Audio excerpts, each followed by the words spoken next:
News when you want it with Bloomberg News Now. I'm Denise Pellegrini. Watch for talks tomorrow that could avert a government shutdown October 1. Sources tell us the top 4 congressional leaders will be meeting with President Trump at the White House tomorrow. Senate Democratic leader Chuck Schumer and his House counterpart Hakeem Jeffries were expected to meet with President Trump this past week, but that was canceled by the White House at the last minute. U.S. jobs report for September supposed to come out this Friday. Economists expect only 50,000 or so jobs created and the unemployment rate rising to 4.3%. But if there is a government shutdown, that report likely will not be released. Carol Schleif, chief market strategist at BMO Private Wealth, says in any case, don't underestimate the strength of the U.S. economy. One theme that's been very consistent is the resiliency of businesses, the economy, and consumers. Schleif is chief market strategist at BMO.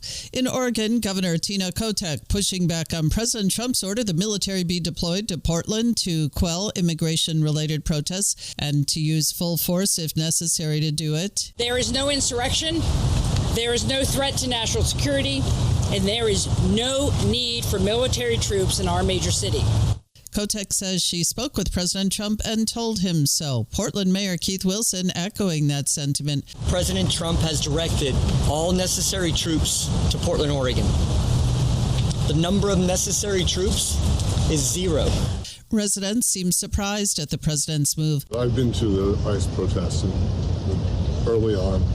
They're very peaceful. But U.S. Attorney General Pam Bondi in a video on X says the U.S. is in a, quote, new era of political violence. These are not peaceful protests. These are coordinated attacks by radical extremists, and they end now. Hurricane Umberto, now a powerful Category 5 storm threatening the Virgin Islands, Puerto Rico, and Bermuda. We could be looking at twin hurricanes. Some forecasters say it's possible Tropical Depression 9 could develop into Tropical Storm Imelda today and a hurricane tomorrow. The Bahamas, Florida, Georgia, and the Carolinas could be impacted by this new storm, even if Umberto keeps it out at sea. Tim Goodwin, mayor of Folly Beach, South Carolina. You think you got to evacuate, leave today. Don't wait 2 days because then the traffic gets jammed up and it gets to be a real hard thing to do.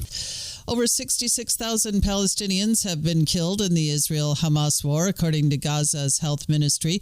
Israel's Prime Minister Benjamin Netanyahu heads to the White House for talks with President Trump tomorrow.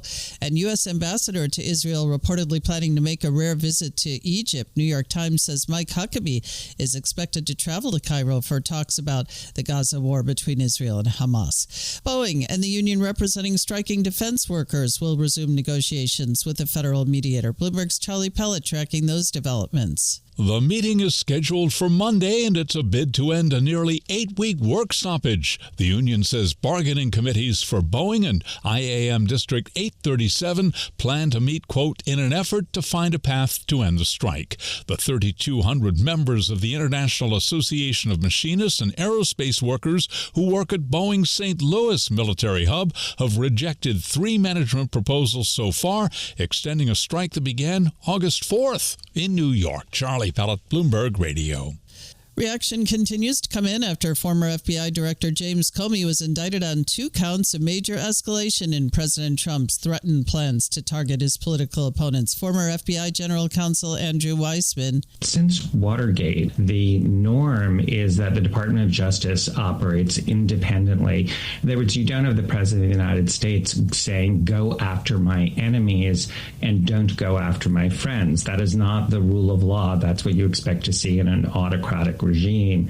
In trade issues, some new issues between the U.S. and some Asian countries appear to be coming up. A top contender to lead Japan's ruling party says a trade renegotiation with the U.S. could be on the table if the deal doesn't serve Japan's interest, talking about Sanae Takaichi, making the comments during a live Fuji TV show. And in South Korea, a top Korean official says the country can't provide the U.S. with that $350 billion in cash, as suggested by Washington under a deal to lower tariffs. South Korean officials are seeking loans and a bilateral currency swap arrangement with the U.S. instead to soften the economic impact. They note the sum of $350 billion represents more than 80% of South Korea's foreign reserves. President Trump recently described the contribution, though, as upfront. And third and final day of the humiliating Ryder Cup at Bethpage Black on Long Island, defending champion Europe extending its lead. The U.S. now in a 7-point deficit. Europe just a few points away from retaining the cup. Global news 24 hours a day, and whatever you want it with Bloomberg News Now. I'm Denise Pellegrini. This is Bloomberg.